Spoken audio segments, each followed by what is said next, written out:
நம்மள பெரும்பாலானோருக்கு இருக்கு தான் அழகா காட்டிக்கணும், மத்தவங்களுக்கு நம்மளை பார்த்தா பிடிக்கணும்னு சொல்லி ஆயிரக்கணக்கில் செலவு பண்ணி ஃபேஷியல் பண்றது, ஹேர் ஸ்டைல் பண்றதுன்னு சொல்லி தான் அழகா காட்டிக்கிறதுக்கு ரொம்பவே முயற்சி பண்ணுவோம். ஆனா இந்த படத்தோட ஹீரோவுக்கு அவன் அழகா இருக்கிறது தான் பிரச்சனையே. எங்க போனாலுமே தன்னோட முகத்தை யாரும் பார்க்க கூடாதுன்னு சொல்லி ஹெல்மெட், மாஸ்க்னு ஏதாவது ஒண்ணு வச்சு தன்னோட முகத்தை மறைச்சிட்டே தான் இருப்பான். கொஞ்சம் வித்தியாசமான கதை தான், கண்டிப்பா உங்களுக்கு பிடிக்கும். இப்போ இந்த கதைக்குள்ள போலாம். அதுக்கு முன்னாடி நம்ம சேனலை இப்பதான் முதல் தடவை பாக்குறீங்கன்னா மறக்காம சப்ஸ்கிரைப் பண்ணிக்கோங்க, கூடவே லைக்கும் பண்ணிடுங்க. படத்தோட ஓப்பனிங் சீன்ல ஒரு ஃபேமிலியை காட்டுறாங்க. இந்த குடும்பமே அழகுக்கு பேர் பண்ணுவாங்க. இவன் தான் இந்த குடும்பத்தோட மூத்த பையன். இவனுக்கு பின்னாடி எப்பவுமே பொண்ணுங்க சுத்திட்டே இருப்பாங்க. அதை வச்சு பொண்ணுங்களை கரெக்ட் பண்றதுக்கு 1001 வழிகள்னு சொல்லி ஒரு புக்கே ரிலீஸ் பண்ணிட்டான். அதுவும் இல்லாம சோசியல் மீடியால இந்த மாதிரி அழகு சம்பந்தப்பட்ட பொருட்களை விற்கிறதுக்கு இன்ஃபுளுசராவும் வேலை பார்த்துட்டு இருக்கான். அடுத்து அப்பாவை காட்டுறாங்க. இவரு கல்யாணத்துக்கு முன்னாடி கிட்டத்தட்ட 1000க்கும் மேல பொண்ணுங்க கூட டேட்டிங் போயிருக்காரு. இவருக்கு கல்யாணம் ஆனதுக்கு அப்புறம் தான் அந்த மாதிரி டேட்டிங் கிட்டிங்லாம் எதுவும் போகாம தான் உண்டு தான் வேலை உண்டு நடந்திருக்காரு. அடுத்து அவரோட ஒய்ஃபை காட்டுறாங்க. இவ்வளவு வயசாகியும் கொஞ்சம் கூட அழகு குறையாம ரொம்பவே இளமையோட இருக்காங்க. அடுத்து நம்ம படத்தோட ஹீரோவை காட்டுறாங்க. ஹீரோ ஸ்கூல் படிச்சுட்டு இருக்கான். இவனோட குடும்பத்துல இருக்க எல்லாருமே தங்களோட அழகை வச்சு அதுல இருந்து காசு போட்டுட்டு இருப்பாங்க. ஆனா ஹீரோவுக்கு அதெல்லாம் பிடிக்காது. சின்ன வயசுல இருந்து இவன் ஸ்கூலுக்கே போனதில்ல, வீட்டுல இருந்தே ஹோம் ஸ்கூலிங் மூலியமா படிச்சுட்டு இருக்கான். வீட்டை விட்டு வெளியில போறதுக்கே அவனுக்கு பிடிக்காது. இருந்தாலும் எப்பவாவது கடைக்கு போறதுக்கோ இல்ல ஏதாவது பொருள் வாங்கணும்னா மட்டும்தான் வீட்டை விட்டு வெளியில வருவான். அப்படி ஹீரோ எதுக்காவது வெளியில போனாலுமே அவனோட அழகை பார்த்து எல்லா பொண்ணுங்களுமே அவன் பின்னாடி விரட்டிட்டே வருவாங்க. இப்படி ஹீரோ எங்க போனாலுமே இவனை பாக்குற பொண்ணுங்க இவன் பின்னாடி சுத்துறது ஹீரோக்கு சுத்தமா பிடிக்கல. முடிஞ்ச வரை அவன் வீட்டை விட்டு வெளியில போறத தவிர்க்கிறான். இவனோட அப்பா, அம்மா, அண்ணன்னு வீட்டுல இருக்கவங்களோட மட்டும்தான் இவன் பழகுவான். ஹீரோ அவனோட ரூம்ல ஒரு மீன் வளர்த்துட்டு இருக்கான். அவனோட ஃப்ரெண்டு, ரூம்மேட்னு எல்லாமே அந்த மீன் தான். எப்பயுமே நைட் உட்காந்து அந்த மீன் கூட பேசிட்டு இருப்பான். அந்த மீன் கூட தான் கார்ட்ஸும் விளையாடுவான். இதையெல்லாம் சிசிடிவில பாக்குற அப்பா அம்மா நம்ம பையன் எதுக்காக இப்படி இருக்கான், மீன் கூட எல்லாம் பழகிட்டு இருக்கான், இவனோட பேச்ச கேட்டு ஸ்கூல்ல சேர்த்து விடாம இப்படி வீட்லயே ஹோம் ஸ்கூலிங் மூலியமா படிக்க வச்சது நம்மளோட தப்பு தான் சொல்லி பேசிட்டு இருக்காங்க. ஹீரோவுக்கும் வெளியில போகணும், எல்லாரு கூடயும் ஃப்ரெண்ட்லியா பழகணும்னு ஆசை இருக்கும். இருந்தாலும் வெளியில போனாலே பொண்ணுங்கெல்லாம் இவன் பின்னாடி சுத்துறதுனால ஹீரோவுக்கு வெளியில போகணும்ன்ற எண்ணமே வர்றதில்ல. அடுத்த நாள் ஹீரோ அவனோட அப்பா கூட பேஸ்கெட் பால் விளையாடிட்டு இருக்கும்போது இவனோட திறமையை பார்த்து அவனோட அப்பா உன்னை வேணா நான் ஏதாவது டீம்ல ஜாயின் பண்ணிடுவான்னு கேட்பாரு. ஹீரோவும் அதெல்லாம் தேவையில்லைன்னு சொல்றான். அடுத்தவனோட அண்ணன் நிறைய பொண்ணுங்களோட போட்டோவை காட்டி இந்த பொண்ணு அழகா இருக்கா, இந்த பொண்ணு லவ் பண்ணு, அட்லீஸ்ட் ஏதாவது டேட்டிங்காவது போயிட்டான்னு சொல்லி கேட்டுட்டு இருப்பான். ஆனா ஹீரோ அதெல்லாம் கண்டுக்காம இதெல்லாம் எனக்கு தேவையில்லாத வேலை, நான் பேசாம வீட்டுல இருந்துறேன்னு சொல்லுவான். அதுவும் இல்லாம ஹீரோவை எந்த பொண்ணாவது லவ் பண்ணணும்னா அதுக்கு ஒரு கண்டிஷனும் போட்டிருக்கான். என்னன்னா என்ன லவ் பண்ற பொண்ணு என்னோட முகத்தை பார்த்தோ இல்ல என்னோட அழகை பார்த்தோ லவ் பண்ணக்கூடாது, என்னோட மனசை பார்த்து தான் லவ் பண்ணணும். அப்படி ஏதாவது பொண்ணு இருந்தா சொல்லுங்க, நான் கண்டிப்பா லவ் பண்றேன்னு சொல்லிட்டு அங்க இருந்து போறான். ஹீரோ இந்த மாதிரி கண்டிஷன் வச்சிருக்கிறது அவங்க வீட்டுல இருக்க எல்லாருக்குமே தெரியும். அவங்க அம்மா யோசிச்சு ஒரு ஐடியா சொல்றாங்க. அம்மாவும் அப்பாவும் ரூம்ல பேசிட்டு இருக்கும்போது ஹீரோ அந்த வழியா போவான். அப்ப ஹீரோவோட காதுல விழுகிற மாதிரியே அப்பா தன்னோட பிசினஸ் லாஸ் ஆகிட்டதாவும் வீட்டுல பண கஷ்டம் அதிகமா இருக்கு, இதுக்கு மேல நம்மளோட ரெண்டாவது பையனை ஹோம் ஸ்கூலிங் மூலியமா ஹீரோ படிச்சான்னா எக்கச்சக்கமா செலவாகும். அதனால ஹீரோவை இந்த ஹோம் ஸ்கூலிங்ல இருந்து நிறுத்திட்டு வேற ஏதாவது ஃப்ரீ எஜுகேஷன் கொடுக்கக்கூடிய கவர்மெண்ட் ஸ்கூல்ல இல்லனா ஏதாவது கம்மியான ஃபீஸ் வாங்கக்கூடிய பிரைவேட் ஸ்கூல்ல சேர்த்து விட்டுறலாம்னு சொல்லி அப்பா அம்மாவும் பேசிட்டு இருப்பாங்க. அதை ஹீரோவும் மறைஞ்சு நின்று கேட்டுட்டு இருப்பான். இதையெல்லாம் கேட்ட ஹீரோவும் நம்மளால இதுக்கு அப்பா அம்மாவுக்கு கஷ்டம்னு சொல்லி நான் ஏதாவது ஸ்கூலுக்கே போறேன்னு முடிவு பண்றான். ஆனா அதுலயும் ஒரு கண்டிஷன் போடுறான். நான் ஸ்கூலுக்கு போனா பாய்ஸ் ஒன்லி ஸ்கூலுக்கு மட்டும் தான் போவேன்னு சொல்றான். கோ எஜுகேஷனுக்கோ இல்ல பொண்ணுங்க படிக்கிற ஸ்கூலுக்கோ நான் போக மாட்டேன், கண்டிப்பா பாய்ஸ் ஸ்கூலுக்கு மட்டும் தான் போவேன்னு கட் அண்ட் ரைட்டா சொல்றான். அவனோட அப்பா அம்மாவுக்கும் சரி அண்ணனுக்கும் சரி பையன் எப்படியாவது வீட்டை விட்டு வெளியில போனா போதும்னு சொல்லி ரொம்பவே சந்தோஷப்படுறாங்க. அடுத்த நாள் ஹீரோவோட அண்ணன் தான் ஹீரோவை ஸ்கூல்ல டிராப் பண்றான். ஸ்கூலுக்குள்ள நடந்து போகும்போது கூட தலையில இருக்க ஹெல்மெட்டை கரெக்டாமையே தான் போறான். எங்க நம்மளோட முகத்தை பார்த்தா யாராவது ஏதாவது நினைச்சுப்பாங்களோன்னு சொல்லி ரொம்பவே தயங்குறான். ஒரு வழியா அவனோட கிளாஸை கண்டுபிடிச்சு கிளாஸ் ரூம்லயும் போய் உட்கார்றான். அப்போ அங்க புள்ளி பண்ற ஒரு கேங் இருக்கும். அவனுங்க ஹீரோ முன்னாடி வந்து இது எங்களோட இடம், இங்கெல்லாம் நீ வந்து உட்கார கூடாது, ஒழுங்கா ஃப்ரண்ட் டெஸ்க்கு போன்னு சொல்லி முன்னாடி அனுப்பிச்சு விடுறானுங்க. ஹீரோவும் முன்னாடி பெஞ்சுக்கு போல நிமிஷம் நடந்து வரும்போது எல்லா இடத்துலயுமே ஆளுங்க உட்கார்ந்துருக்கானுங்க. எங்கேயுமே ஹீரோ உட்கார அலோவ் பண்ண மாட்டாங்க. அப்போ கரெக்டா அந்த கிளாஸோட டீச்சரும் உள்ள வராங்க. ஹீரோ இப்படி எங்கேயுமே உட்காராம தனியா நின்றுட்டு இருக்கதை பார்த்து ஒழுங்கா உட்கார வேண்டியது தானே, நீ யாரு இந்த ஸ்கூலுக்கே புதுசா இருக்கேன்னு கேக்குறாங்க. ஹீரோவும் நான் இன்னைக்கு தான் புதுசா ஜாயின் பண்ணிருக்கேன், எனக்கு உட்காரதுக்கு எங்கேயுமே இடம் இல்லைன்னு சொல்லிட்டு இருப்பான். ஆனா ஹீரோ பேசுறது அந்த டீச்சருக்கு கேட்கவே இல்ல. தலையில ஹெல்மெட்டை போட்டுட்டு ஹெல்மெட்டுக்குள்ள இருந்து பேசிட்டு இருப்பான். அதுக்கு டீச்சரும் ஒழுங்கா அந்த தலையில இருக்க ஹெல்மெட்டை கழட்டிட்டு கொஞ்சம் சத்தமா பேசுன்னு சொல்லுவாங்க. உடனே ஹீரோவும் ஹெல்மெட்டை கழட்டுவான். ஹீரோ முகத்தை பார்த்து அவனோட அழகுல மயங்கி டீச்சரை கீழே விழுந்துருவாங்க. அழகுல மயங்குவாங்கன்னு பேச்சுக்கு சொல்லுவாங்க, ஆனா அவனுங்க சீரியஸ் எடுத்து வச்சிருக்கானுங்க. இதையெல்லாம் பார்த்து பயந்து ஹீரோ இந்த ஸ்கூலே வேண்டாம்னு சொல்லி அங்கிருந்து தெரிச்சு ஓடுவான். அப்போ கிளாஸ்ல புள்ளி பண்ண அந்த 3 பேர் வந்து ஹீரோவை தடுத்து நிறுத்துறானுங்க. இந்த 3 பேரும் ஸ்கூல் முடிச்சு கிட்டத்தட்ட 3-4 வருஷம் ஆச்சு. இருந்தாலும் பாஸ் பண்ணாததுனால திரும்ப திரும்ப ஒரே கிளாஸ்ல படிச்சுட்டு இருக்கானுங்க. அதுவும் இந்த கேங்கோட லீடருக்கு பக்கத்துல இருக்க ஒரு கேர்ள்ஸ் ஸ்கூல்ல ரொம்பவே அழகான ஒரு பொண்ணு இருப்பா. இவங்களோட நாட்டுல ப்ராம் டேன்னு சொல்லி நம்ம ஊர்ல ஆனுவல் டே கொண்டாடுற மாதிரி அங்க ஒரு ஃபங்க்ஷன் நடக்கும். அதுல எல்லா ஸ்டூடெண்ட்ஸுமே அவங்களுக்கு பிடிச்சவங்களோட ஜோடி ஜோடியா வரலாம். அந்த ஊர்ல அதெல்லாம் அலோவ் பண்ணுவாங்க. அந்த அழகான பொண்ணு கூட நான் ஸ்டேஜ்ல ஆடிட்டு தான் இந்த ஸ்கூலை விட்டு போவேன்னு அடம் பிடிச்சிட்டு இருக்கான். இப்ப அந்த கேங்கோட லீடர் என்ன பிளான் பண்றான்னா, ஹீரோவோட அழகை பயன்படுத்தி அந்த பொண்ணை எப்படியாவது இந்த ஸ்கூலுக்கு கூட்டிட்டு வந்துட்டா போதும்னு நினைக்கிறான். அதுக்காக ஒரு லவ் லெட்டர் எழுதி அதை ஹீரோ கிட்ட கொடுத்து, இதை கொண்டு போய் எப்படியாவது அந்த பொண்ணு கிட்ட கொடுத்து இந்த ஸ்கூலுக்கு கூட்டிட்டு வா, இல்லனா தொலைச்சிருவேன்னு சொல்லி மிரட்டி அனுப்புறானுங்க. ஹீரோவுக்கு துணையா அந்த ஸ்கூல்ல படிக்கிற இன்னொரு சின்ன பையனை அனுப்பி விடுறானுங்க. ஹீரோ அங்கிருந்து நேரா கிளம்பி நான் பிரின்சிபல் கிட்ட போய் கண்டிப்பா இதை பத்தி கம்ப்ளைண்ட் பண்ண போறேன்னு போயிட்டு இருக்கான். கூடவே அந்த பையனையும் கூட்டிட்டு பிரின்சிபல் ஆபீஸ்க்கு போறான். ஆனா அங்க போனதுக்கு அப்புறம் தான் தெரியுது அந்த கேங்கோட லீடர் இந்த பிரின்சிபலோட பையன். பிரின்சிபல் ஹீரோ கிட்ட என்னோட பையன் கிட்டத்தட்ட 3 வருஷமா இதே ஸ்கூல்ல படிச்சுட்டு இருக்கான். இந்த வருஷமாவது பாஸ் பண்ணி ஹை ஸ்கூலுக்கு போனாதான் என்னால என்னோட பேரை காப்பாத்திக்க முடியும். இப்பவே ஊர் முழுக்க வாத்தியார் புள்ள மக்குன்னு சொல்லி பேசிட்டு இருக்கானுங்க. இந்த வருஷமாவது அவன் பாஸ் பண்ணணும். அதனால எப்படியாவது அந்த பொண்ணை போய் கூட்டிட்டு வந்துருன்னு சொல்லி பிரின்சிபலை சப்போர்ட் பண்ணி ஹீரோ அனுப்புறாரு. கூட வந்த சின்ன பையனும் வேற வழி இல்ல, நீ இந்த வேலையை முடிச்சுதான் ஆகணும், இந்த வேலையை மட்டும் முடிச்சுட்டா அந்த புள்ளி பண்ற கேங் இந்த ஸ்கூல்ல விட்டு போயிடும், அதுக்கப்புறம் நமக்கு எந்த பிரச்சனையுமே இருக்காதுன்னு சொல்லி ஹீரோவை கன்வின்ஸ் பண்றான். ரொம்பவே கேஷுவலா ஃப்ரெண்ட்லியா ஹீரோ கூட பழகுறான். சரி போய் தான் பார்க்கலாமேன்னு சொல்லி அந்த கேர்ள்ஸ் ஸ்கூலுக்கு போறாங்க. அங்கேயும் ஹீரோ ஹெல்மெட்டை கழட்டாம ஹெல்மெட்டோடய தான் போயிட்டு இருப்பான். இந்த ஸ்கூல்ல படிக்கிற பொண்ணுங்க ஒரு கண்டிஷன் வச்சிருக்காங்க. அது என்னன்னா, இந்த ஸ்கூலோட கேம்பஸ்குள்ள அழகான பசங்க மட்டும்தான் வரணும், அழகில்லாத அசிங்கமான பசங்க எல்லாம் இந்த ஸ்கூலோட கேம்பஸ்குள்ளேயே வர்றதுக்கு அனுமதி இல்லைன்னு சொல்றாங்க. ஹீரோவும் அந்த சின்ன பையனும் மறைஞ்சு யாரோட கண்ணிலையும் போடாம அந்த ஸ்கூலுக்குள்ள போயிட்டு இருப்பாங்க. ஆனா அங்க இருக்க பொண்ணுங்க பசங்க யாராவது உள்ள வந்தாலே மோப்ப முடிச்சே கண்டுபிடிச்சுவாங்க. அப்படி ஒரு பொண்ணு மோப்ப முடிச்சு இந்த ஸ்கூலுக்குள்ள பசங்க வந்துட்டாங்கன்னு சொல்லுவா. உடனே எல்லா பொண்ணுங்களும் கீழே பார்ப்பாங்க. ஹீரோ ஹெல்மெட் போட்டிருக்கிறதுனால அவனோட முகம் தெரியாது. பக்கத்துல இருந்த சின்ன பையனை பார்த்துட்டு நீ எல்லாம் இந்த ஸ்கூலுக்குள்ள வர்றதுக்கு அலௌடே கிடையாது, வெளியில போன கத்திட்டே இருப்பாங்க. அவங்களோட கூச்சல் தாங்க முடியாம ஹீரோ தன்னோட ஹெல்மெட்டை கழட்டான். ஹீரோ ஹெல்மெட்டை கழட்டினதுமே ஒரு ஒளிவட்டம் மாதிரி அந்த ஸ்கூல் முழுக்க பரவுது. இவனோட அழகுல மயங்கி அங்க இருக்க பொண்ணுங்க எல்லாமே பித்து பிடிச்ச மாதிரி என்னென்னவோ பண்றாங்க. அதை யாரோ வீடியோ எடுத்து நியூஸ் சேனலுக்கு எல்லாம் கொடுத்துட்டாங்க. அன்னைக்கு சாயந்தரம் அந்த ஊர் முழுக்க தலைப்பு செய்தியே இந்த நியூஸ் தான். நியூஸ்ல ஹீரோட போட்டோ பேரு எல்லாமே போட்டு டூ ஹேண்ட்ஸம் டூ ஹேண்டில்னு தலைப்பு செய்தியை போட்டுறானுங்க. நம்ம படத்தோட டைட்டிலுமே தான். பொண்ணுங்களால ஹேண்டில் பண்ண முடியாத அளவுக்கு இவன் அழகுன்னு சொல்லி டைட்டிலே வச்சிடறானுங்க. ஹீரோவோட போட்டோவை நியூஸ்ல பாக்குற பொண்ணுங்களுக்கு கூட பைத்தியம் பிடிச்ச மாதிரி பண்றாங்க.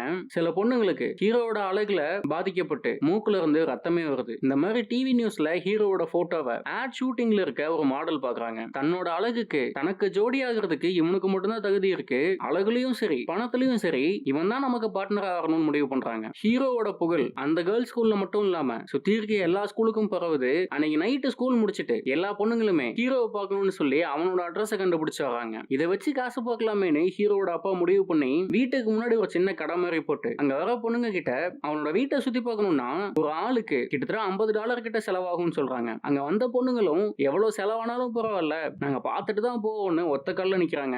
கிட்டத்தட்ட 1000 கணக்குல செலவு பண்ணி ஹீரோவோட வீட்டை சுத்தி பார்த்துட்டு இருக்காங்க.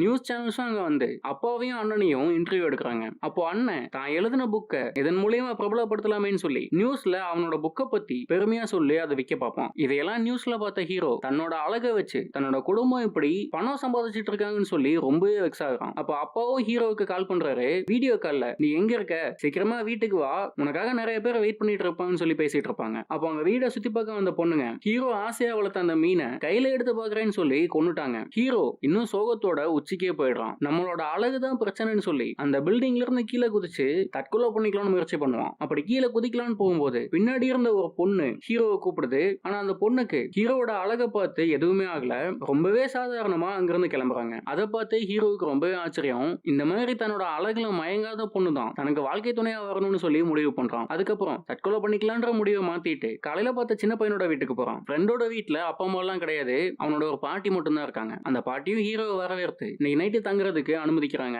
ஃப்ரெண்டுக்கு இந்த கார்ட்ஸ் எல்லாம் கலெக்ட் பண்ற பழக்கம் இருக்கும். வெளிநாட்டுல ரொம்பவே ரேரான போக்கிமான் கார்ட்ஸ் எல்லாம் சேர்த்து நல்ல விலைக்கு விற்பாங்க. ஹீரோவுக்கும் இந்த மாதிரி கார்ட்ஸ் கலெக்ட் பண்ற பழக்கம் இருக்கும். ரெண்டு பேருக்குள்ள நிறைய விஷயம் ஒத்து போகுதுன்னு சொல்லிக்கிறாங்க. அடுத்த நாள் கிளம்பி அந்த கேர்ள்ஸ் ஸ்கூலுக்கு போறாங்க.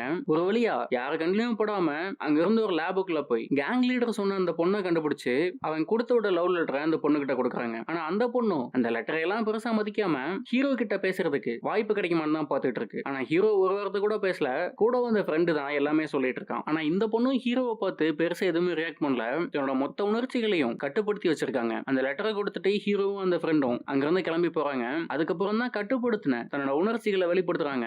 மூக்குல இருந்து ரத்தமே வருது. ஹீரோவும் ஃப்ரெண்டும் அங்கிருந்து கீழே நடந்து வந்துட்டு இருக்கும்போது ஏகப்பட்ட பொண்ணுங்க வந்து ஹீரோ கிட்ட பேசணும்னு சுத்தி வளைக்கிறாங்க. நேத்து நைட்டு ஹீரோ தற்கொலை பண்ணிக்க முயற்சி பண்ணும்போது பார்த்த பொண்ணும் இதே ஸ்கூல்ல தான் படிச்சுட்டு இருக்காங்க.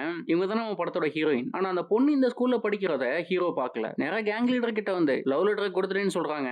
அந்த பொண்ணு ஒரு வழியா அந்த லெட்டரை ஏத்துக்கிட்டு ஆனுவல் டே ஃபங்க்ஷனுக்கு வரதுக்கு சம்மதிக்கிறாங்க. அந்த பொண்ணு ஆனுவல் டேக்கு வரதுக்கு சம்மதம் சொல்லிட்டான்னு கேட்ட உடனே கேங் லீடர் துள்ளி குதிக்கிறான். மொத்த கிளாஸுமே கொண்டாடுது. பிரின்சிபல் இருந்து அங்க இருக்க டீச்சர் வரைக்குமே எல்லாருமே கொண்டாடுறாங்க. எப்படியாவது என்னோட பையன் இந்த வருஷம் பாஸ் பண்ணி அடுத்த வருஷம் ஹை ஸ்கூலுக்கு போயிடுவேன்னு சொல்லி பிரின்சிபல் டேபிள் மேல எல்லாம் ஏறி குதிக்கிறாரு. அதுக்கப்புறம் ஹீரோட வாழ்க்கை ரொம்பவே சாதாரணமா போகுது.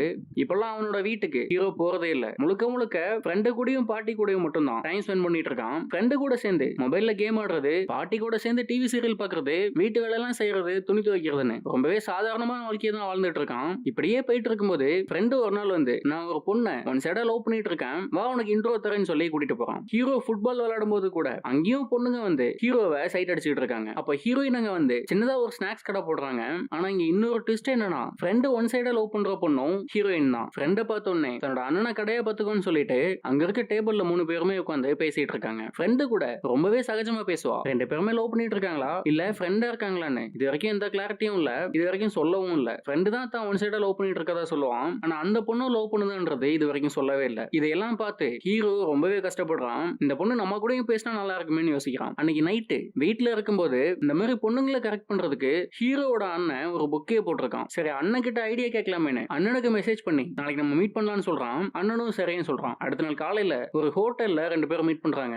2 பேரும் பேசிட்டு இருக்கும்போது ஹீரோட அப்பா அம்மாவும் அங்க வராங்க. இவ்வளவு நாள் அவங்க மேல கோபமா இருந்திருப்பான். இப்ப கொஞ்ச நாள் ஆயிட்டதால அவங்க மேல இருந்த கோபம் எல்லாம் போய் சாதாரணமா பேசுறான். அப்பா அம்மா கிட்ட பேசிட்டு அண்ணனும் தம்பியும் வந்த வேலையை பாக்குறாங்க. அண்ணன் ஐடியா சொல்லிட்டு இருக்கும் போதே கதறி கதறி அழுகிறான். ஹீரோ என்னன்னு கேட்டா தன்னோட தம்பி லவ் பண்ற அளவுக்கு வளர்ந்துட்டானேன்னு சொல்லி ஆனந்த கண்ணீரில் அழுகிறேன் அப்படின்னு சொல்றான். ஹீரோயினுக்கு என்னென்ன பிடிக்கும் பிடிக்காதுன்னு முதல்ல கண்டுபிடிக்கணும். ஹீரோயினுக்கு பிடிச்ச விஷயத்த மட்டும் தான் நீ பண்ணணும், தப்பி தவறி கூட பிடிக்காத விஷயத்த பண்ணிடவே கூடாது, அதுல மட்டும் கவனமா இருன்னு சொல்றான். நான் கொடுத்த ஐடியாக்கள்ல ஏதாவது சந்தேகம் இருந்தா நான் சோசியல் மீடியால ஒரு அக்கௌண்ட் வச்சிருக்கேன், அதுல ஏற்கனவே நிறைய வீடியோஸ் போட்டிருக்கேன், உனக்கு ஏதாவது சந்தேகம் வந்தா அதை பார்த்து கத்துக்கோன்னு சொல்றான். ஹீரோவா அண்ணன் கிட்ட சரின்னு சொல்லிட்டு அங்க இருந்து கிளம்புவான். அடுத்து ஃப்ரெண்டை கூட்டிட்டு ஹீரோயினை பார்க்க வருவான். ஹீரோயினுக்கு ஏதோ ஒரு பர்டிகுலர் ஃபிளேவர் ஐஸ்கிரீம் தான் பிடிக்கும். ஆனா அதை ஹீரோ வாங்குறதுக்கு முன்னாடியே ஃப்ரெண்டு வாங்கிட்டு வந்து ஹீரோயின் கிட்ட கொடுக்குறான். இந்த மாதிரி ஃப்ரெண்டும் ஹீரோயினும் க்ளோஸா இருக்கிறது ஹீரோவுக்கு கொஞ்சம் பொறாமப்பட வைக்குது. கட் பண்ணா ஹீரோ அவனோட ஸ்கூல் கிரவுண்ட்ல பிராக்டிஸ் பண்ணிட்டு இருக்கும்போது அந்த கேர்ள்ஸ் ஸ்கூல்ல இருந்த கேங் லீடரோட ஆளு கார்ல பாடி கார்டோட அங்க வராங்க. அடுத்த கொஞ்ச நாள்ல தனக்கு பிறந்தநாள் வரப்போகுது, அதுக்கு ஒன்னு இன்வைட் பண்றதுக்காக தான் வந்திருக்கேன்னு சொல்லி இன்விடேஷன் கார்டை கொடுத்து கூடவே ஒரு ஐபோனையும் கிஃப்டா தராங்க. அதுக்கப்புறம் அந்த பொண்ணு அங்க இருந்து போறாங்க. அந்த பொண்ணு போனதுக்கு அப்புறம் அந்த பிறந்தநாள் பார்ட்டிக்கான இன்விடேஷனுக்காக மொத்த ஸ்கூலுமே அடிச்சுக்கிறானுங்க. ஆனா ஹீரோவுக்கு அந்த பொண்ணு மேல எல்லாம் பெருசா இன்ட்ரெஸ்ட் இல்ல. எப்படியாவது ஹீரோயின் கூட பேசணும்னா ரொம்பவே முயற்சி பண்றான். அன்னைக்கு நைட்டு ஃப்ரெண்ட் இல்லாத சமயம் ஹீரோயினை பாக்குறதுக்காக வரான். அப்போ வேணும்னு என்னோட ஃப்ரெண்டுக்கு உன் மேல இன்ட்ரெஸ்ட்லாம் இல்ல, அந்த கேர்ள்ஸ் ஸ்கூல்ல இருக்க கேங் லீடரோட ஆளு மேலதான் இன்ட்ரெஸ்ட்னு வேணும்னே போய் சொல்றான். அடுத்து அந்த பொண்ணுக்கு கால் பண்ணி ஒரு ஹெல்ப் வேணும்னு கேட்கறான். சோ ஹீரோ கேட்ட மாதிரியே பிறந்தநாள் பார்ட்டிக்கு ஃப்ரெண்டும் வந்திருப்பான். அப்படிங்க எல்லாரும் பேசிட்டு இருக்கும்போது அந்த பொண்ணு ஃப்ரெண்டு கூட ரொம்பவே க்ளோஸா பழகுறா. இங்க போனாலும் ஃப்ரெண்டோட கையை பிடிச்சிட்டே தான் போவா. அப்போ ஹீரோயின் பார்க்கும்போது அந்த ஃப்ரெண்டை கூப்பிட்டு கிஸ் பண்றா. அதை ஹீரோயினும் பாத்துறாங்க. ஹீரோயினுக்கு ஃப்ரெண்டை தான் ரொம்பவே பிடிக்கும். இதனால மனசோடைஞ்சு அங்கிருந்து அழுதுட்டே போயிட்டு இருப்பாங்க. இது எல்லாமே ஹீரோவோட பிளான் தான். ஹீரோயின் இந்த மாதிரி அழுதுட்டே போயிட்டு இருக்கும்போது ஹீரோ ஓடி வந்து கையை பிடிச்சு நிறுத்தி ஆறுதல் சொல்றான். அந்த பொண்ணு அழுதுட்டு ஹீரோவை கட்டிப்பிடிப்பான்னு எதிர்பார்ப்பான். ஆனா அந்த பொண்ணும் ஹீரோவை தள்ளி விட்டுட்டு நான் உன்னை என்னைக்குமே அப்படி நினைச்சது இல்ல, எனக்கு எப்பயுமே ஒரு நல்ல ஃப்ரெண்டு தான் சொல்லிட்டு போறாங்க. ஹீரோயின் சொன்னதை கேட்டு ஹீரோவுமே மனசோடைஞ்சு திரும்ப பார்ட்டிக்குள்ள வரான். அந்த பார்ட்டிக்கு கேங் லீடரும் அவனோட ஆளுங்களும் வந்திருப்பாங்க. ஃப்ரெண்டு இந்த மாதிரி அந்த பொண்ணு கூட க்ளோஸா இருக்கிறத பார்த்து கடுப்பாகி ஃப்ரெண்டை போட்டு அடி வெளுக்கிறானுங்க. ஃப்ரெண்டுக்கு சமாட்டி வீட்டுக்கு கூட்டிட்டு வந்து பாட்டி தான் மருந்து வச்சுட்டு இருக்காங்க. ஃப்ரெண்டு இந்த மாதிரி அடி வாங்கி கஷ்டப்பட்டதை பார்க்க முடியாம ஹீரோ நடந்த எல்லா விஷயத்தையுமே சொல்லிடுறான். இதை கேட்ட ஃப்ரெண்டு ரொம்பவே கோவப்படுறான். நீ இவ்ளோ பண்ணதுக்கு என்கிட்ட ஒரு வார்த்தை ஹீரோயின் மேல விருப்பம் இருக்குன்னு சொல்லியிருந்தா நானே டீசெண்டா விலகி இருப்பேன். அதை விட்டுட்டு எதுக்காக இவ்வளவு கீழ்த்தனமா பண்ண, உன்னை நான் அவ்வளவு நம்பினேன், ஆனா நீயே இப்படி ஒரு வேலையை செஞ்சுட்டேன்னு சொல்லி என் கண்ணு முன்னாடியே இருக்காத, ஒழுங்கா வீட்டை விட்டு வெளியில போன்னு சொல்லி விரட்டி விட்டுறான். ஹீரோவும் சோகமா அவனோட வீட்டுக்கே வரான். அடுத்த நாள் ஸ்கூலுக்கு போனா கூட ஃப்ரெண்டு ஹீரோ கிட்ட பேசவே இல்லை. பார்த்தும் பார்க்காத மாதிரியே போறான். ஸ்கூல் முடிச்சு வீட்டுக்கு வந்து எல்லாரும் சாப்பிடும் போது கூட ஹீரோ சோகமாவே தான் இருப்பான். இதெல்லாம் பார்த்து அவனுக்கு என்ன ஆச்சுன்னு தெரியாம வீட்டுல எல்லாருமே குழம்பி போறாங்க. அப்ப ஹீரோவோட அம்மா இவன் எப்படியாவது பழைய நிலைமைக்கு கொண்டு வரணும்னு சொல்லி முயற்சி பண்றாங்க. அப்ப ஒரு கண்ணாடி பாட்டில்ல ஹீரோவோட அந்த பழைய மீனை கொண்டு வந்து என்னோட மீன் இன்னும் சாகல, உயிரோட இருக்குன்னு சொல்லி கொண்டு வந்து கொடுக்குறாங்க. அதை பார்த்ததுக்கு அப்புறம் ஹீரோ கொஞ்சம் நார்மல் ஆகுறான். இப்போதான் ஹீரோ எதுக்காக வெளியில போகணும், மத்தவங்களோட பழகணும்ன்ற காரணத்தை அம்மா சொல்றாங்க. கண்டிப்பா எல்லாருமே ஒரு நாள் இறந்து போக தான் போறோம். நாங்க போனதுக்கு அப்புறம் நீ இந்த மாதிரி மாதிரி வீட்டுக்குள்ளே இருந்து கஷ்டப்படக்கூடாது, வெளியில போய் மத்தவங்களோட நல்லா பேசி பழகி எல்லார் மாதிரியும் சகஜமா இருக்கணும்ன்றதுக்காக தான் நான் உன்னை கட்டாயப்படுத்தி வெளியில அனுப்பணும். இப்போ உன்னால ஒரு அளவுக்கு வெளி உலகத்தை சமாளிச்சு வாழ முடியுது. இதுக்கு மேல உனக்கு வெளியில போறதுக்கு விருப்பம் இல்லைன்னா பழைய மாதிரி நீ ஹோம் ஸ்கூல்லயே படிக்கலாம், எந்த பிரச்சனையும் இல்லைன்னு சொல்றாங்க. அடுத்த நாள் ஹீரோட அப்பா வந்து ஹீரோவை கூப்பிட்டு பேசுறாரு. நம்ம குடும்பமே அழகுக்கு பேர் போனவங்க, நம்மளோட அழகுல மயங்காதவங்க யாருமே இல்ல. ஆனா ஏதாவது ஒரு காலகட்டத்துல கண்டிப்பா ஒரு பொண்ணு நம்மள வேண்டான்னு ரிஜெக்ட் பண்ணிருப்பா. நான் ஸ்கூல் படிக்கும் போது கூட ஒரு பொண்ணு என்ன வேணான்னு ரிஜெக்ட் பண்ணா. அழகு மட்டுமே எல்லா பொண்ணுங்களோட எதிர்பார்ப்பா இருக்காது. மனசை பார்த்து கேரக்டரை பார்த்து லவ் பண்ற பொண்ணுங்களும் இருக்காங்க. அதனால கவலைப்படாதுன்னு சொல்றாரு. அப்பாவோட பேச்சை கேட்டதுக்கு அப்புறம் ஹீரோ மனசு கொஞ்சம் தெளிவாகுது. நேரா கிளம்பி ஹீரோயினை பாக்குறதுக்காக வரான். ஹீரோயினை பார்த்து நடந்ததையெல்லாம் சொல்லி ஃப்ரெண்டு தப்பானவன் கிடையாது, நான் தான் அவனை அப்படி ஃப்ரேம் பண்ணேன்னு சொல்லி மன்னிப்பும் கேட்கறான். அங்கிருந்து நேரா கிளம்பி ஃப்ரெண்டோட வீட்டுக்கு வரான். ஃப்ரெண்டை பார்த்து ஹீரோயினை உனக்கு பிடிக்கும்னா ஏன் நேரடியா போய் நான் உன்னை லவ் பண்றேன், எனக்கு உன்னை பிடிக்கும்னு சொல்லல, எவ்வளவு நாள் தான் இப்படி ஃப்ரெண்டாவே இருப்பீங்க, போய் உன்னோட லவ்வ சொல்ல வேண்டியதுன்னு கேட்பான். அதுக்கு அந்த ஃப்ரெண்டும் அமைதியாவே இருப்பான். அதுக்கு ஹீரோவும் ஏன்னா உனக்கு அதுக்கு தைரியமே கிடையாது, முடிஞ்சா போய் லவ் பண்றேன்னு சொல்லு பார்க்கலான்னு ஃப்ரெண்டை ரொம்பவே கோவப்படுத்துவான். அதை கேட்ட ஃப்ரெண்டும் நீ சொல்றது எல்லாமே உண்மைதான், என்னால ஹீரோயினோட கண்ணை பார்த்து என்னோட காதலை சொல்ல முடியாது, எனக்கு அந்த அளவுக்கு தைரியம் இல்ல, நீ சொன்ன மாதிரி நான் ஒரு பயந்தாங்கோலி தான், ஆனா நான் அவன் மேல வச்சிருக்க காதல் உண்மையானது அப்படின்னு சொல்றான். ஃப்ரெண்ட் இந்த மாதிரி பேசுவான்னு சொல்லி ஹீரோவுக்கு ஏற்கனவே தெரியும். அதனால இங்க வரும்போதே ஹீரோயினுக்கு கால் பண்ணி ஹீரோயினை லைன்லயே வச்சுட்டு தான் ஃப்ரெண்டை இப்படி உசுப்பேத்தி பேச வச்சிருப்பான். யாரை பிரிக்கணும்னு நினைச்சானோ அவங்களே ஹீரோ இப்போ சேர்த்து வைக்கிறான். தான் பண்ண தப்புக்கு பிராய்ச்சித்தமா ஃப்ரெண்டு சொன்ன எல்லாத்தையுமே வீடியோ கால்ல ஹீரோயினை கேட்க வச்சு இப்போ அவங்க ரெண்டு பேரையுமே ஒண்ணு சேர்த்துட்டான். அப்படியே கட் பண்ணா ஹீரோவோட ஸ்கூல்ல அந்த ஆனுவல் டேவும் வருது. ஹீரோ இப்போ மொத்தமாவே மாறிட்டான். முகத்துல மாஸ்கோ ஹெல்மெட்டோ எல்லாம் போட்டுக்கிறதுல தைரியமா எல்லாரு கூடயுமே பேசுறான். ஃபங்க்ஷன் நடக்கிற இடத்துக்கு ஹீரோ வர்றான். அங்க ஃப்ரெண்டும் ஹீரோயினும் ஒண்ணா நின்னுட்டு இருப்பாங்க. அவங்க ரெண்டு பேருமே இப்போ ஒண்ணாகிட்டாங்க. அப்ப அந்த கேர்ள்ஸ் ஸ்கூல்ல இருக்க கேங் லீடரோட ஆளும் அங்க வராங்க. கேங் லீடர் கூட போய் ஜோடி சேருவாங்கன்னு பார்த்தா நேரா வந்து ஹீரோவோட கையை பிடிக்கிறாங்க. என்ன ஆச்சுன்னா கேங் லீடர் லவ் லெட்டர் கொடுக்கும்போது கீழே அவனோட பேரை போடாம எம்டியா கொடுத்திருக்கான். அதனால அந்த பொண்ணு ஹீரோ தான் தனக்கு லவ் லெட்டர் கொடுத்ததா நினைச்சு ஹீரோ கூட ஜோடி சேர்றாங்க. இதுல அந்த பொண்ணோட தப்பு எதுவுமே இல்ல. இருந்தாலும் கேங் லீடர் ஹீரோ எப்படியாவது அடிக்கணும்னு சொல்லி குதிச்சுக்கிட்டு இருப்பான். லவ் லெட்டர் கொடுத்தவன் கீழே ஒரு கையெழுத்து போட்டு தான் தான் சொல்லி இருந்தா இங்க இவ்வளவு பிரச்சனையா ஆகிருக்காது. அப்போ உங்க ஃபங்க்ஷனும் நல்லபடியா நடக்குது. இந்த ஃபங்க்ஷன் எதுக்காகனா அங்க வர எல்லாருமே ஜோடி ஜோடியா வரணும். அதுல எந்த ஜோடி பெஸ்டான ஜோடின்னு அவார்டு கொடுப்பாங்க.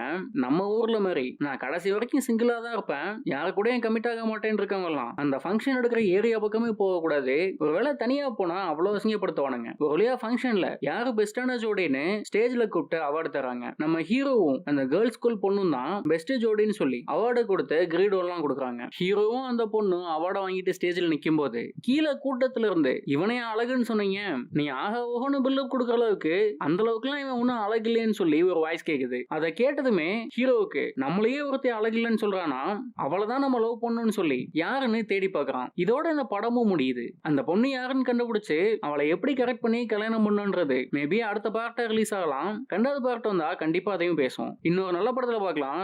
நன்றி.